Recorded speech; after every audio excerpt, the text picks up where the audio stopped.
Hello, hello.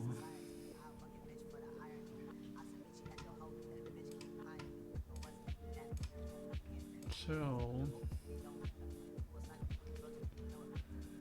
today is gonna be another short one.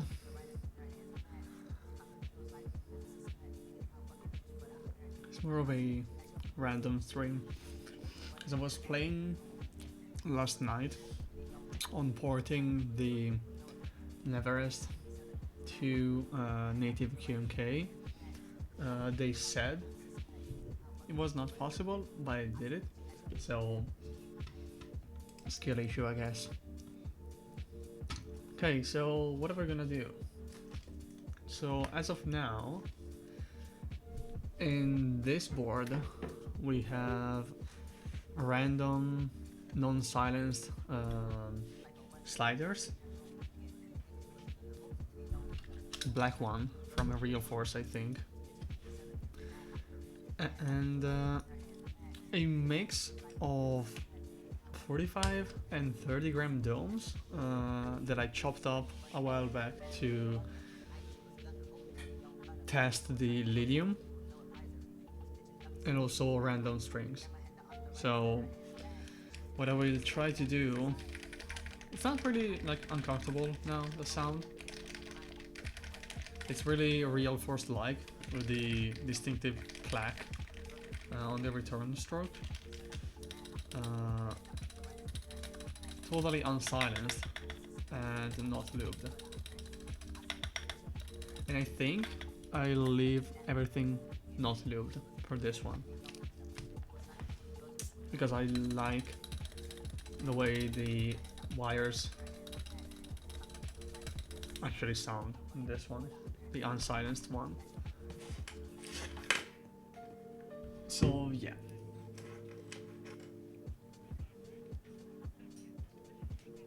So what are we gonna do to this instead?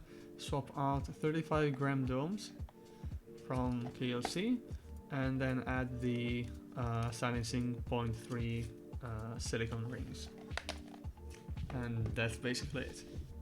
And then maybe show off the firmware that actually works on this unit.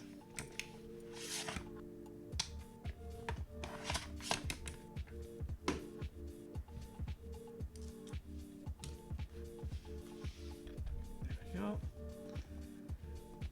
So to open up the Neverest, we remove the 1.5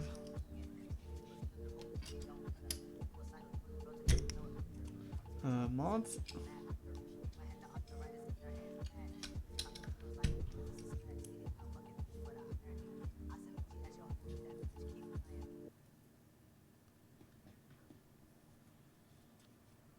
Oh, dude. Okay, I found actually, Bogos found like very good screws. I'll send you a link later, because those are very nice. I use them in the Theka build. They're not colored, so they are plain silver screws, but they are very nice. The thread is very well made, and also the screw head is slightly lower than the average measurement, so it's better because you have more freedom to use them.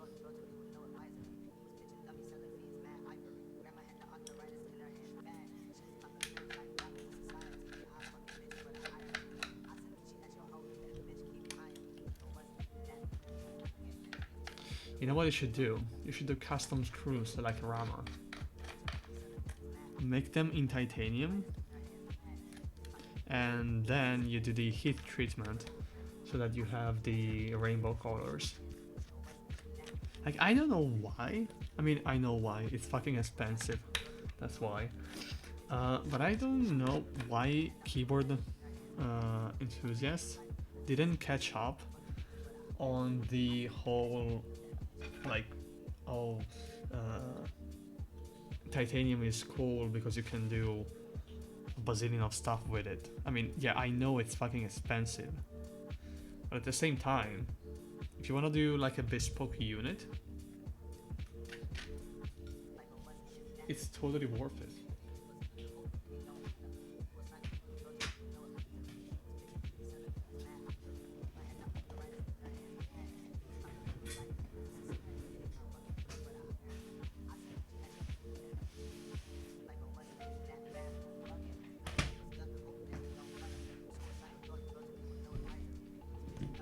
And yes, we are gonna be using again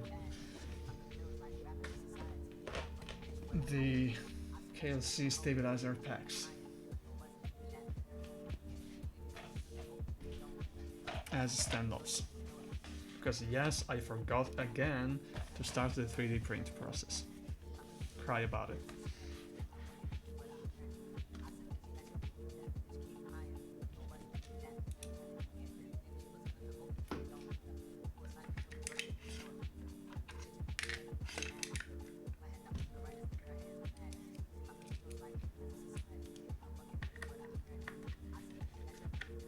Actually, we don't even need the standoffs now. So fuck this.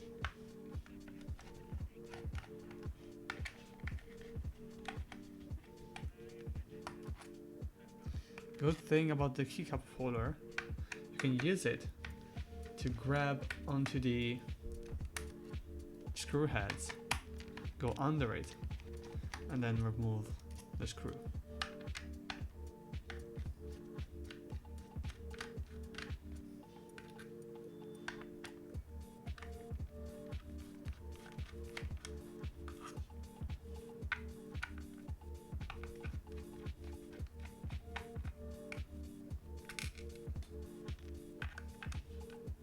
Exactly.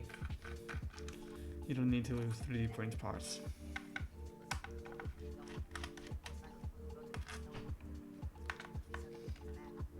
I gotta send a DM to Alessio and ask him for the shipping status on Alveos. Because I DM'd him at least like a week ago. And he didn't reply yet.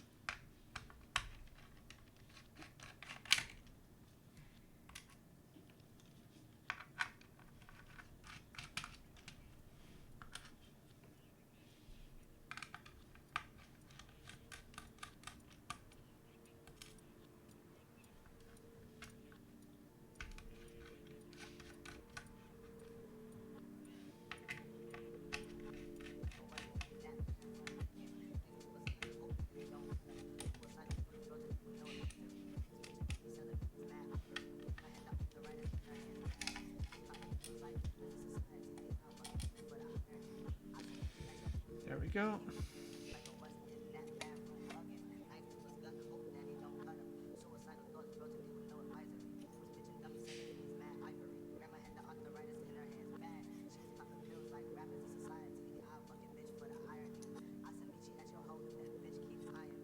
Yeah, so you can see that it's very sus. It's very sussy. Super sus.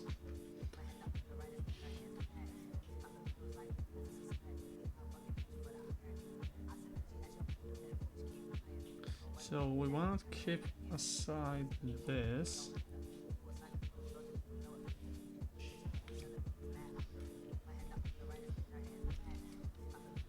So that we don't mix the springs. Got him.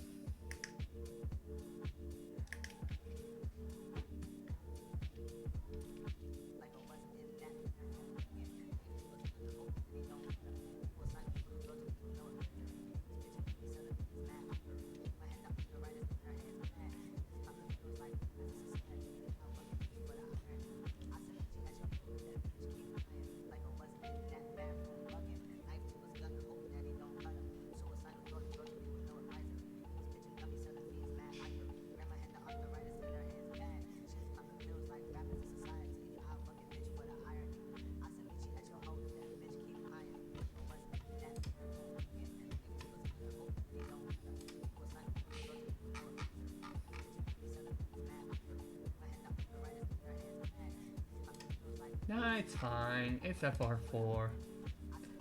Don't worry about it.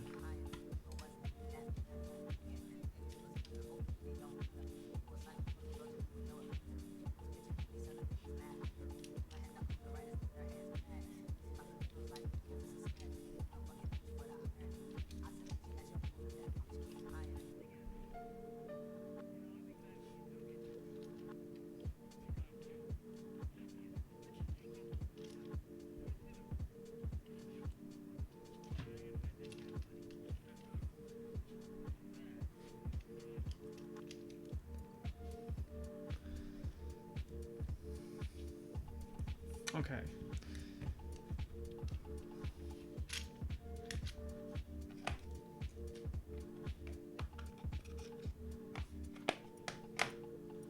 Actually, real question. Do we wanna silence this? Or we can simply go with only swapping the domes.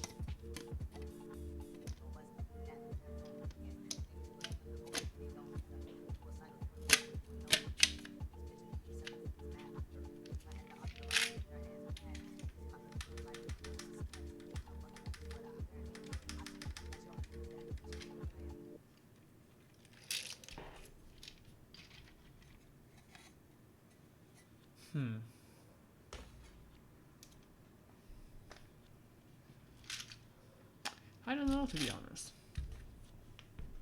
Do we want to silence this? Or we just go and not care, pretty much.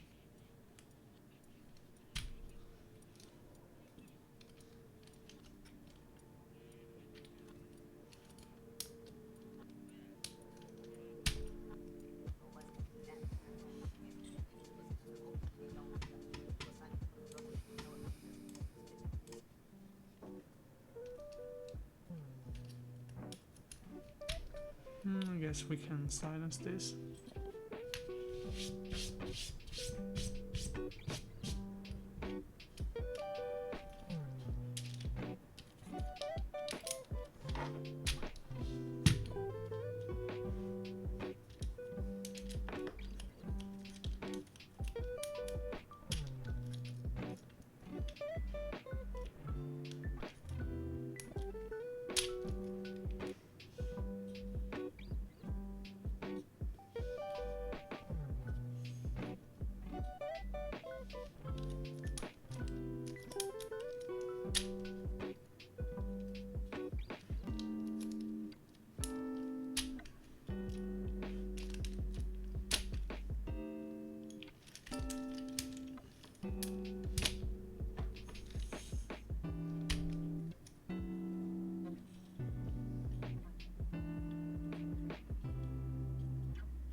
take a picture of this because I don't remember the order of these keycaps.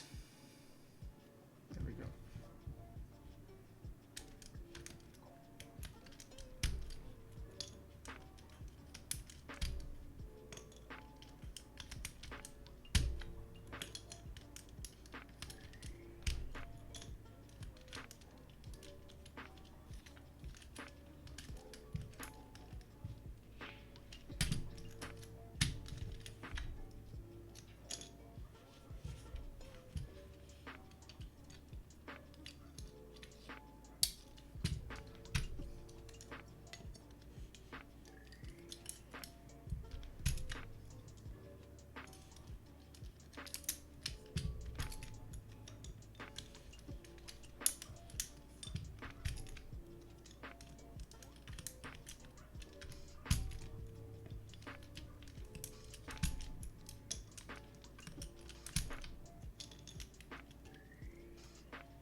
There we go.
And we close up this one.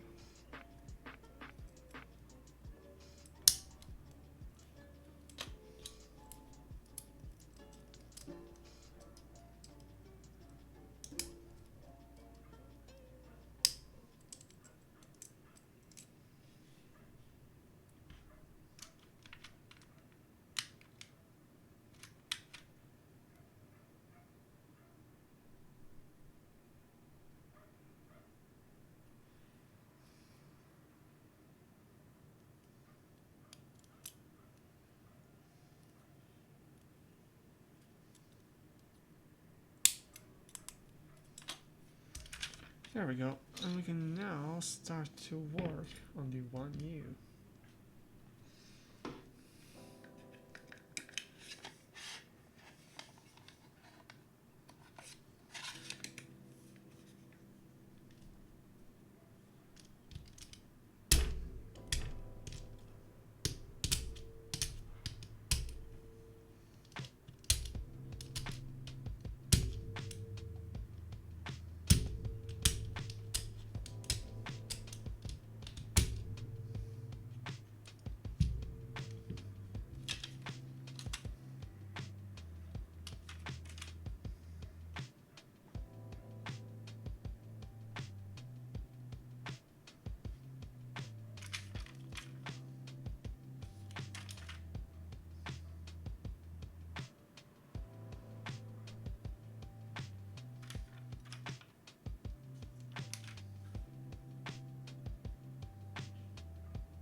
Hello there. Thank you, Picker, for the follow.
Okay, we are almost halfway through.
Yep, we're gonna be using 35 grams for this one. The sliders are non-silenced ones, so I'm using 0.3mm rings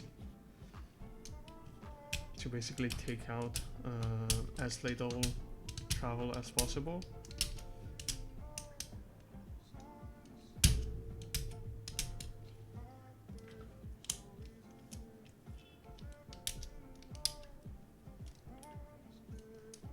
And also we are not going to be looping anything, not even the stabilizers.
Okay,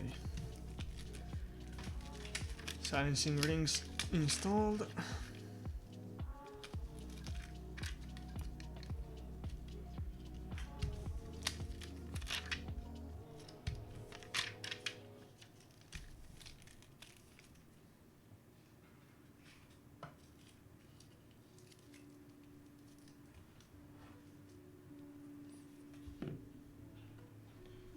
One thing that I will do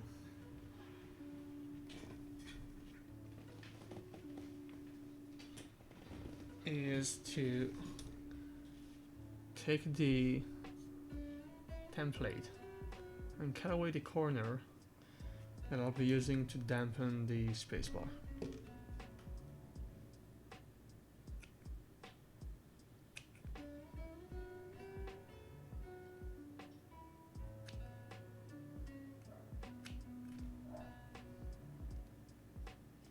Here's one.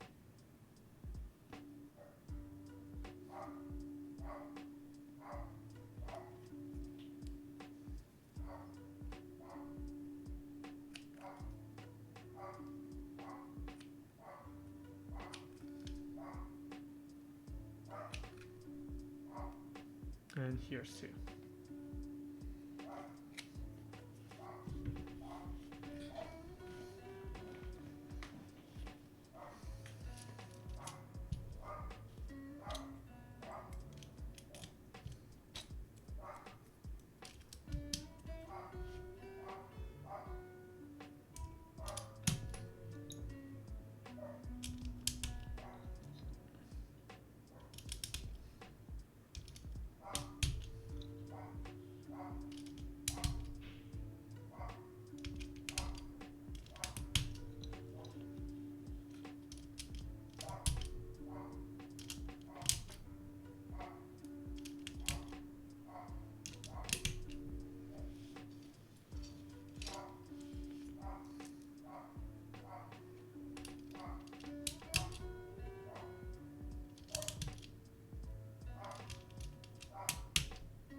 Hello there.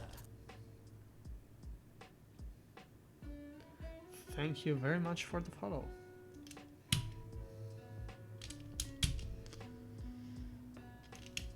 We are modifying a Neverest 60 by putting in 35 gram KLC domes, and we are silencing the build with 0.3 millimeters silicone rings.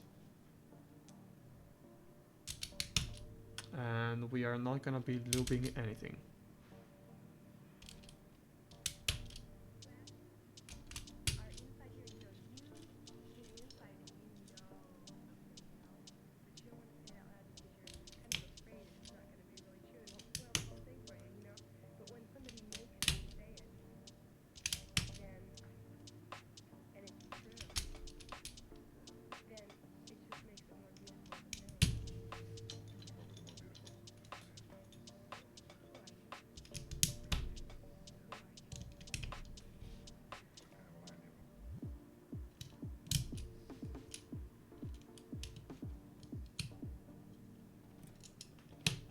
Oh hi, Hopas. Yes, we are doing KLC stuff. Funny because I'm gonna be using KLC parts in a Diskies keyboard. Giggle. It's kinda like the iPhones don't use Samsung parts, and before they realize the screen is by Samsung and the memory chips are from Samsung or Micron or some like fabless company that uses either TSMC. Okay, so the one that I had, they were like prototypes and stuff. The one used were crooked, but they right after Paul noticed that in the Type B stream, I think like the day after or like 2 days later, I did a stream too, taking a look at those because mine weren't with me yet, and I noticed too the issues, but they already fixed it. So everything is already been taken care of.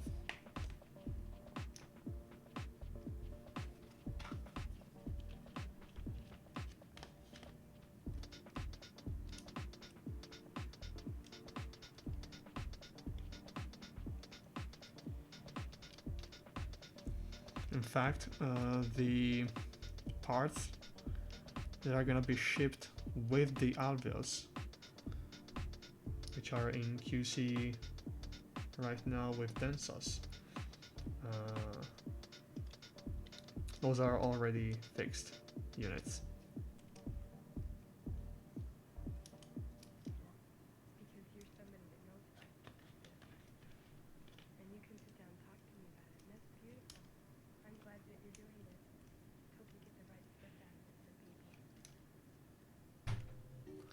It's like I'm giving out candies. at Halloween, you know, the same thing.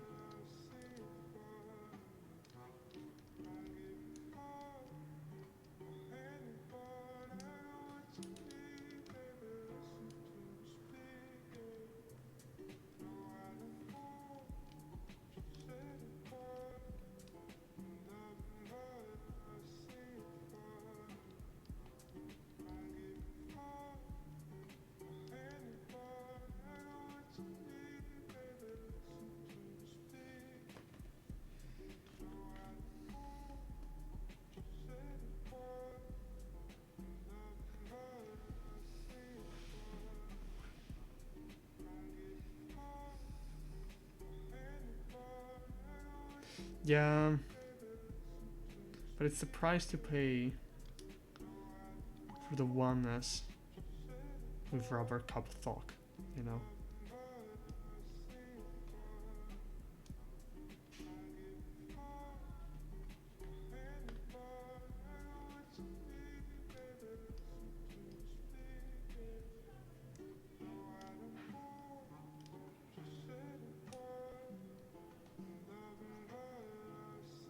Indeed.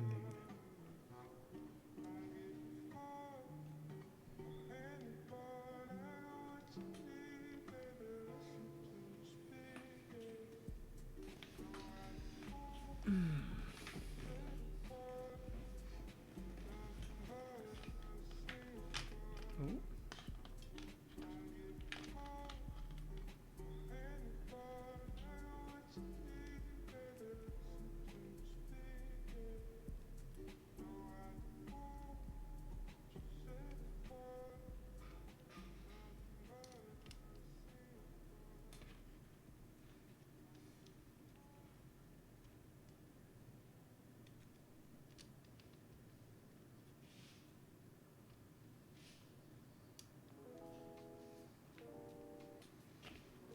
We are almost done with the first box.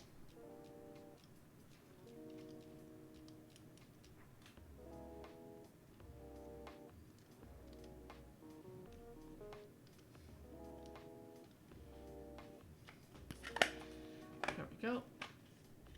We'll swap.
Okay.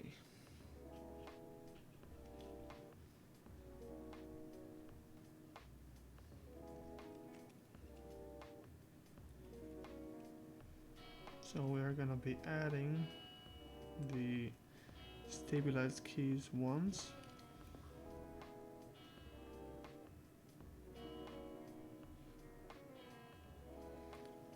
There we go.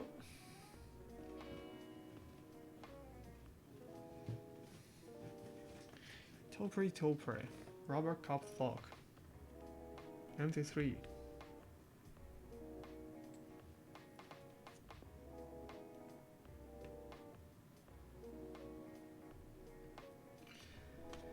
There we go.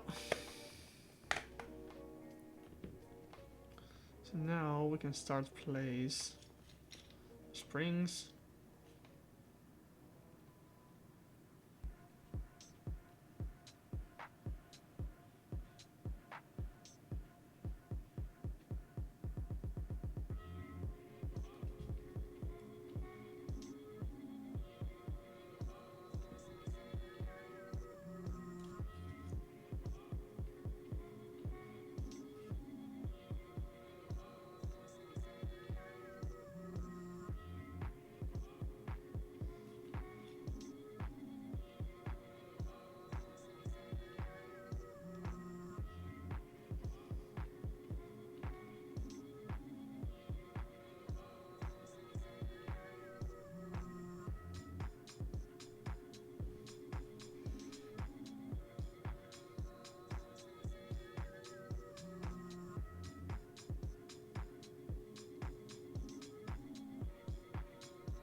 Okay.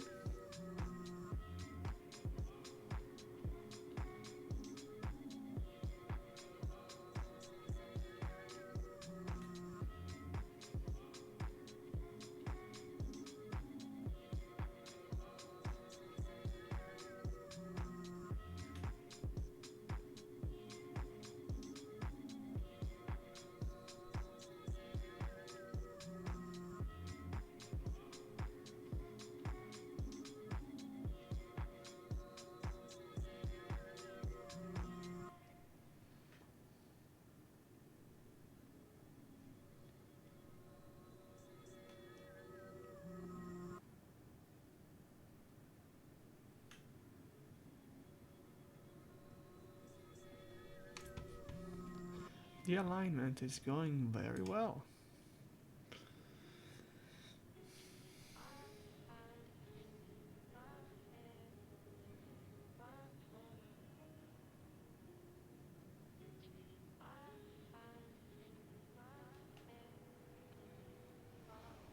I think I'll need to expand the music playlist soon enough.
Okay.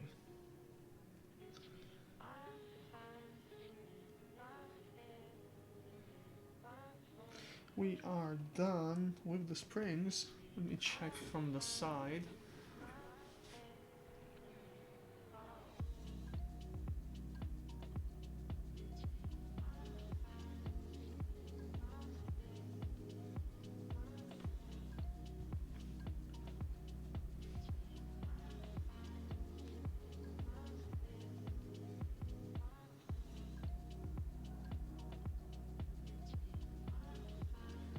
Okay.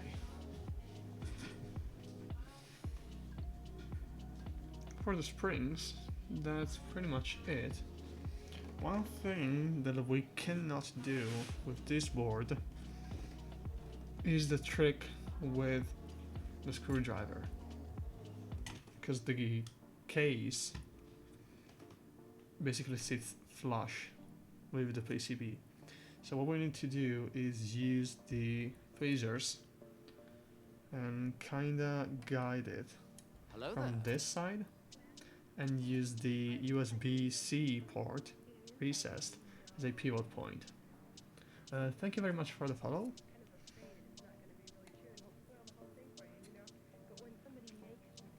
So what we can do Hello is, there. thank you Upas for the follow. So what I can do is rest this on this side, and with the tweezers go kind of like at an angle. So yeah.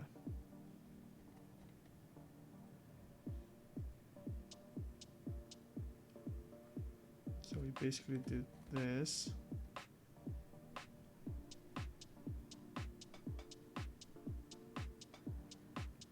We go down. And that's it. Not me. I think Astro did it. He's a Chinese designer. I don't know really much about him, other than he works with that case. He did the Matrix PCBs, and not to be that guy, but me, XYZ, and basically everyone that built a Matrix, either the ME or the Falcon with the EC conversion kit, they were pretty disappointed by ghosting and keys not working. So for the ME, I think the only firmware that actually like worked, that you can even only type on it, so no fancy features added, nothing, was the porting that XYZ did for VL of that PCB, because it was tired of basically having a paperweight.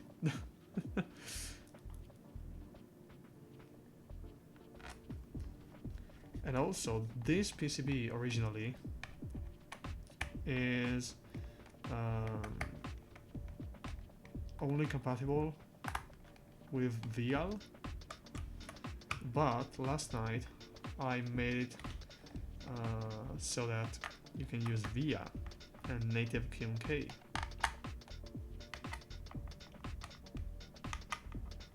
I literally just ported it so that I can use my calibration tools and my scan routines.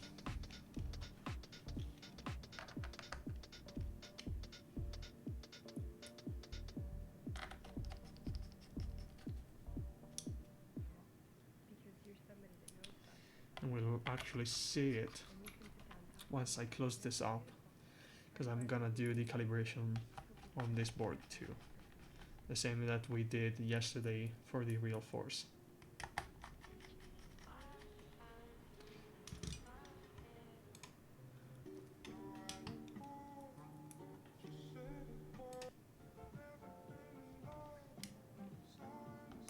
Yeah, I need to change some playlist.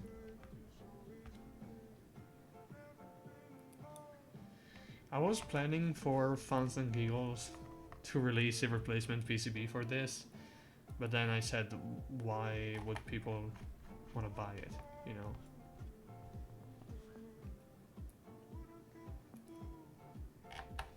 There's really not a market.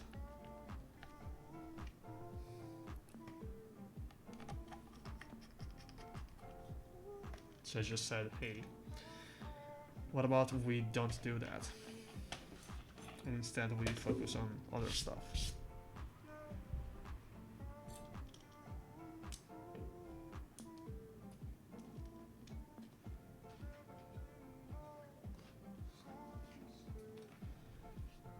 There we go.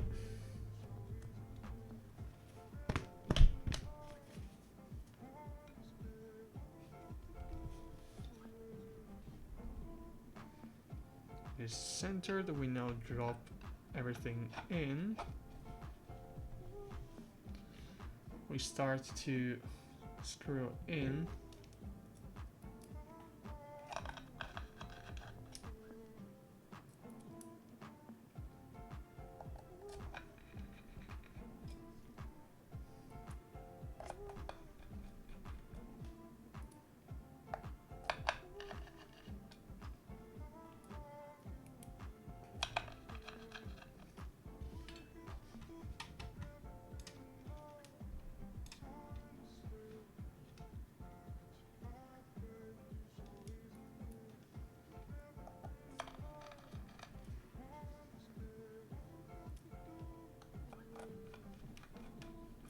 Go.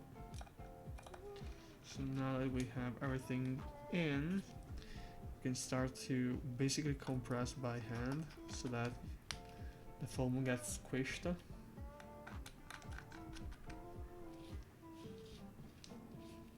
And we can start to actually properly close it up.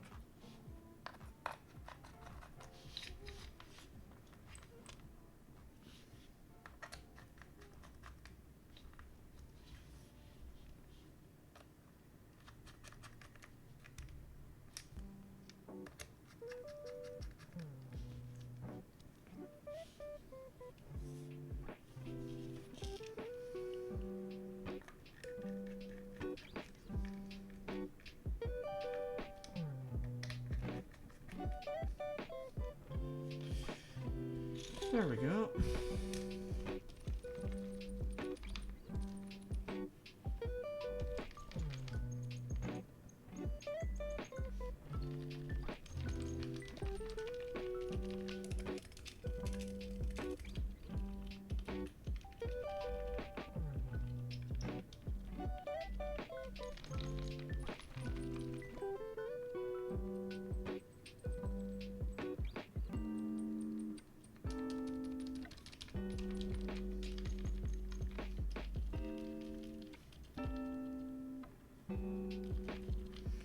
Okay, so now we can start to add the little squares that we cut up before.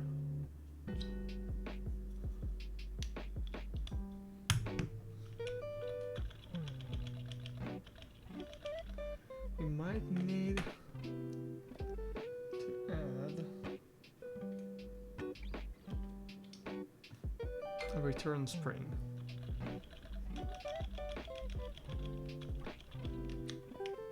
Was that squeaky? Yes. It's very squeaky now. It's squeaky because it's totally not loaded and these are very, very old sliders. Some are like from a 101, I think. They make like a plastic on plastic sound.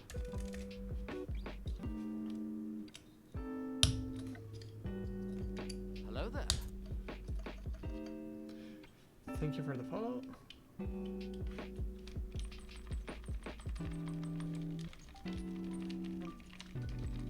I'll continue doing that.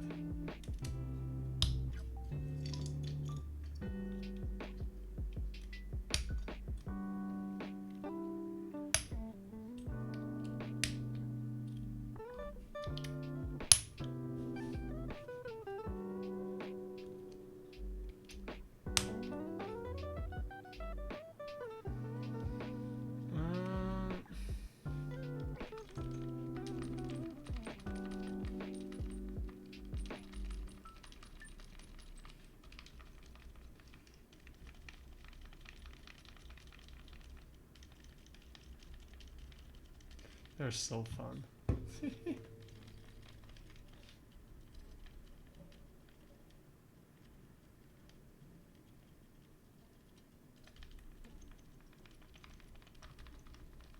Don't worry about it. Don't worry about it. You know?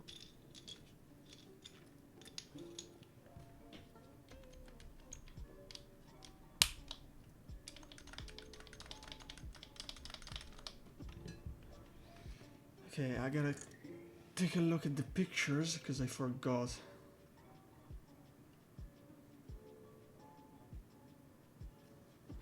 How the board looks with these keycaps.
There we go.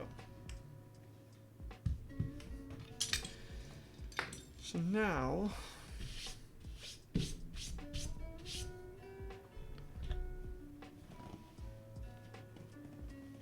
what we need to do is to do the calibration.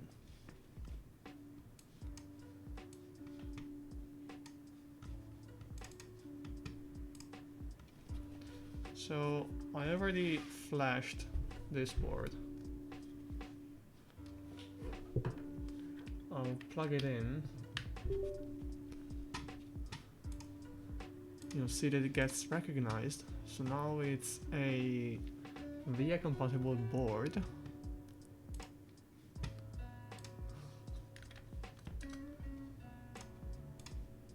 Hello there. And we can check. Thank you for the follow. Okay, calibration clear. Calibration mode. And we go and press every key.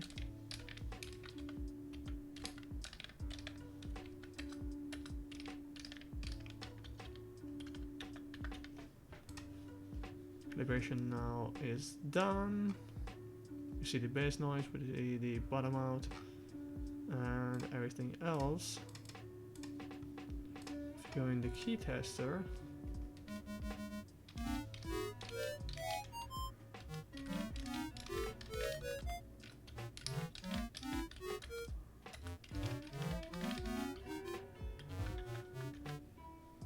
go. This is now a VIA compatible Neverest 60 with everything that comes with it. So the new features, the calibration, and that's pretty much it.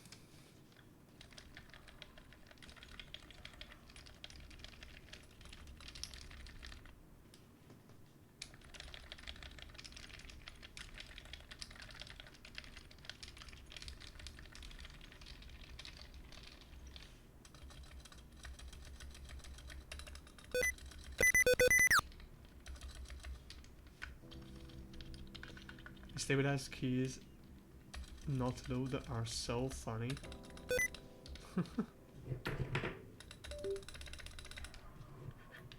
Don't worry about it. They're fine. Listen to this.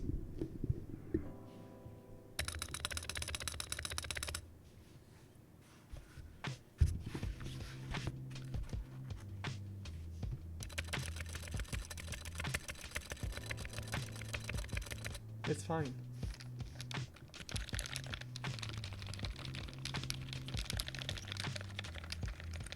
Don't worry about it. It's fine.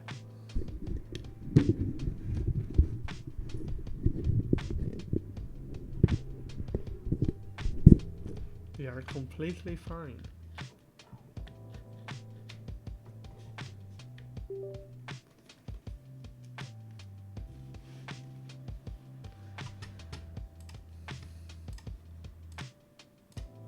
Yeah, I think that's pretty much it.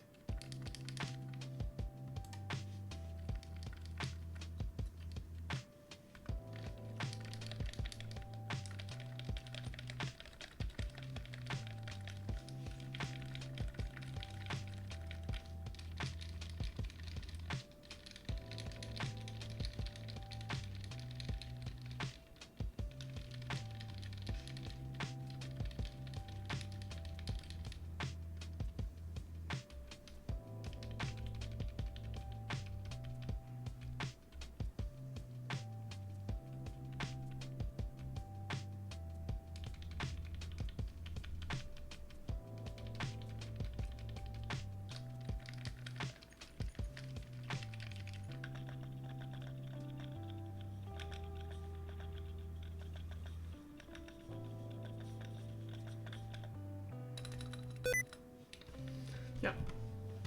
So I think we can probably, yeah, it's so ready. Yeah, no lube, no anything, very dry, super old parts. So we can't really expect anything to sound nice in this one. But to be honest, that wasn't really the goal with this.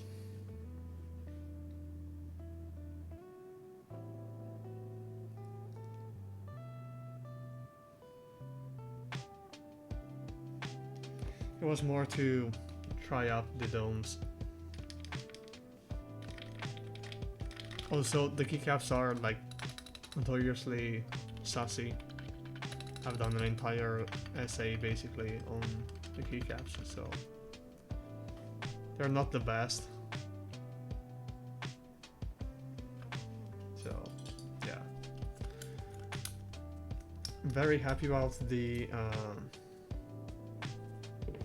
firmware. It is now fully working.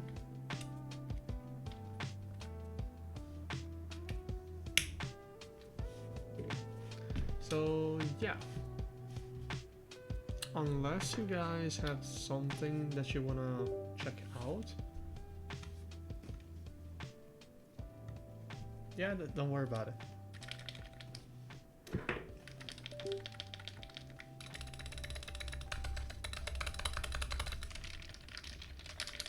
This is the despair keyboard, you know. This is truly magnificent.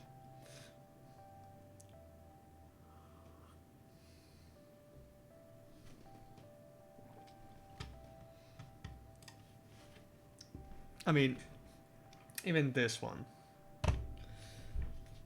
It's not perfect. Oof, sorry.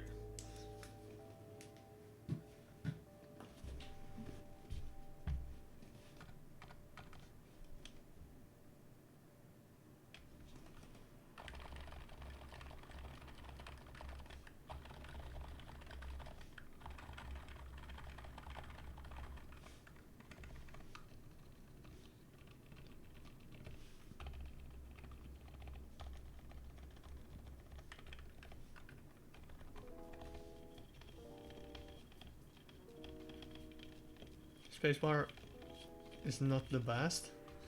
I'm very happy with the enter and the shift. There's a little bit of rattle because of the stem wobble with MT3.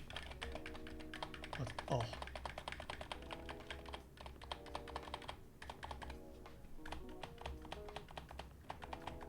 The way it returns.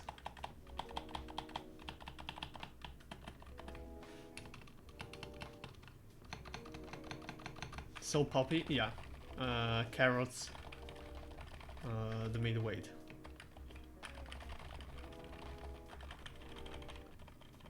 I like it because it's quick. I can tap on this very fast when I'm on the go.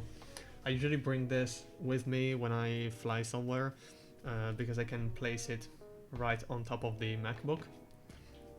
Either on the 13, it's actually better because the feet actually have more space to basically rest on. So you'll see here.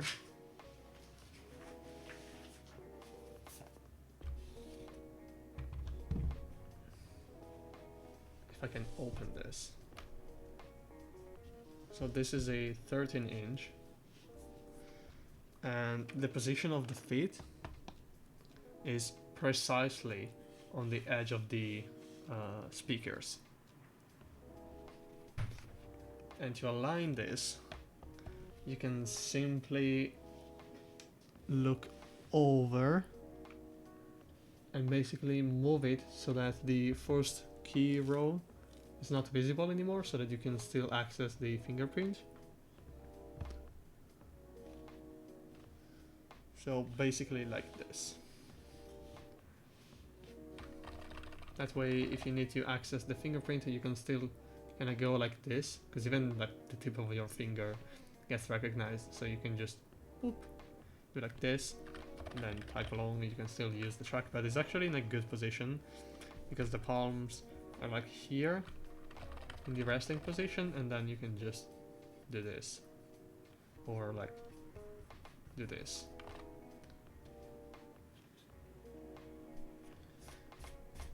If you instead use the 14, it's a bit more precarious, but still works.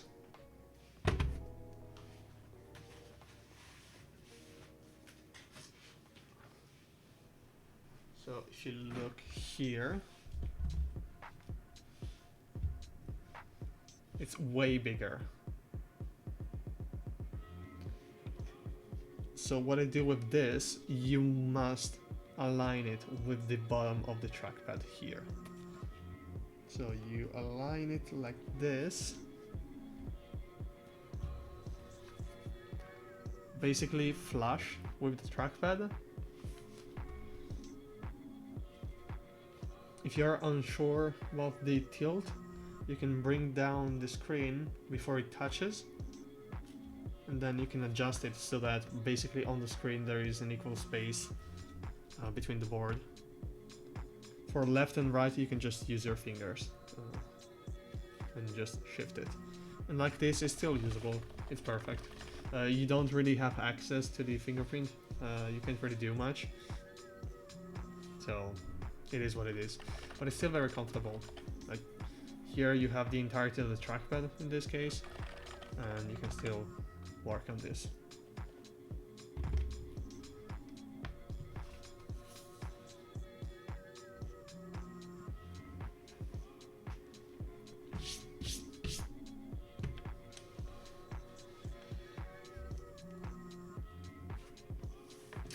What it uses for reset bootloader. Okay, so it depends on the board. So for example, in the in some of the PCBs that I made, I didn't included a combined reset and bootloader pin. So for example, in the HHKV PCB, I only have a boot 0 pin, and there an exposed, like a couple of pins exposed. Actually, I can show it to you.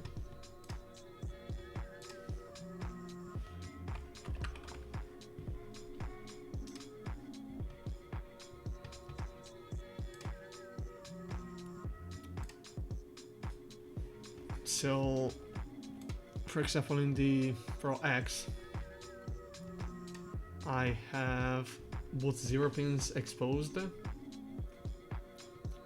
here, and I tie the reset always disabled, because the reset by itself only serves the purpose of resetting the board. And if something happens, you can always unplug and replug. If you want to enter bootloader, you can use the reset key code, because that actually jumps into bootloader in QNK now. So it's called reset, but in reality it's bootloader, or the boot 0. The bad thing about this design, I'd say, is that in order to enter bootloader, you need to short this and then plug the board in. With the 2-in-1 design, while the board is running, you can short press or like briefly short the 2 pins to reset, and long short them to enter bootloader. That is a good one, but you add a couple of components.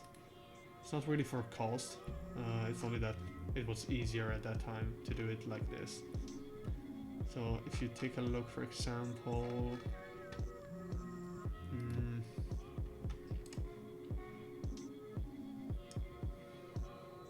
on the Albios PCB, for example, here, I don't know if you can read it, but there's a reset slash DFU. The pad is the same, but if you short like this, like whoop, it resets. If you long short, it enters DFU, regardless that the board is running or that you are plugging it in. So if you have the board plugged in and you long short, it will enter DFU. If you short and plug in, it will enter DFU anyway. This is what I use usually. I don't use separate buttons unless it's a RP2040 design, like this one. Here, there's a button somewhere, or like pads to be shorted. Here, you have USB pads to be shorted, and then here you have the reset run. So the USB actually shorts the like the enable stuff for the EEPROM, for the flash rather, and here you have the normal reset run switch. In other designs, for example the Lilium, instead of pads we have a button, and you can simply, there's a hole in the plate, and with a paper clip you can go in, short press, long press, same basic principle. Another design, the one that we have in the Theka, yeah, Molex is made. In the Theka, this is a older revision of the PCB, but the basic principle is the same. We have the same functionality, so short press is a reset, long press is a bootloader mode, but with exposed copper pads. So that's why you can use basically everything. Yeah, the ISO. Okay, so the ISO though, I don't think I have the dual one. I don't remember if I had space to add that.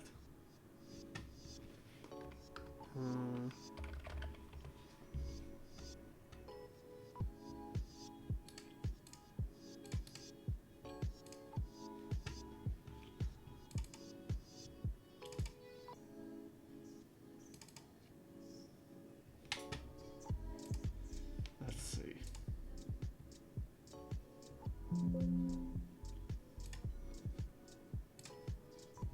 I won't show the. Oh yeah, yeah. Oh yeah, I implemented the dual one. So the bootloader and the reset in one go. Oh, I think it was on the Atmega one, because you don't have the double action per se. So yeah, I think on the Atmega version it only acts as a reset. I mean, it's you double press on Atmega to reset. So, but yeah, on this one, yeah, it's a double action one.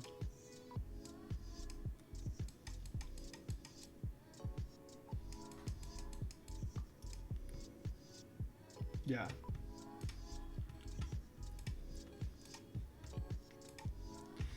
This was indeed a double action thing.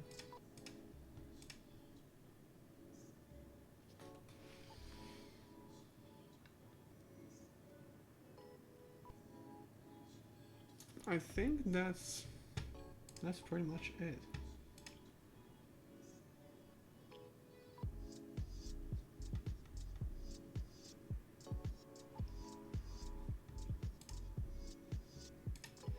Trying to find if there's like something we can take a look at.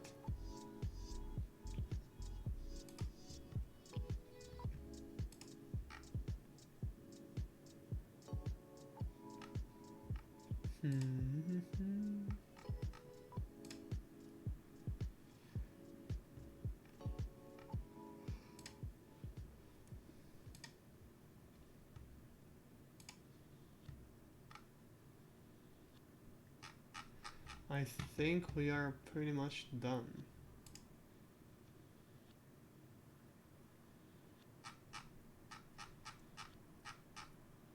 Yeah. Yeah, I think we're done. Let's see if there's someone to raid.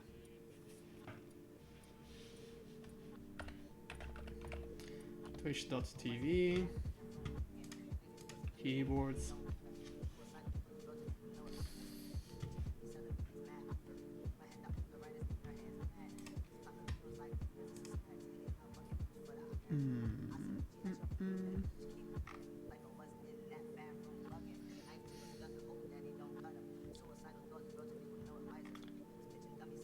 Why do we have so many ads on Twitch?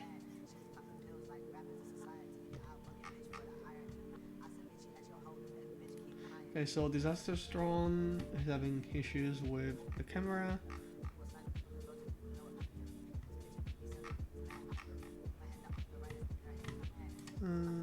Let's see.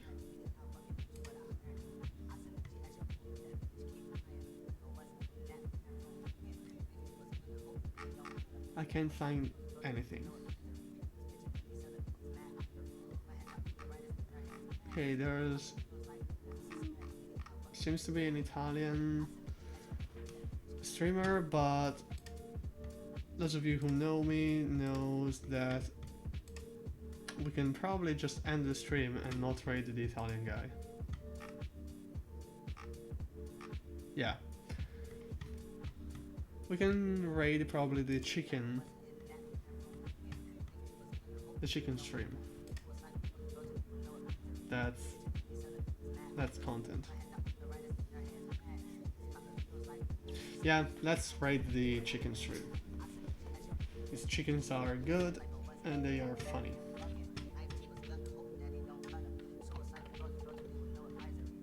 There we go. /raid. And channel, the chickens, raid message, no raid message to be honest. It's whatever. So thank you very much for coming today and see you next time. Bye!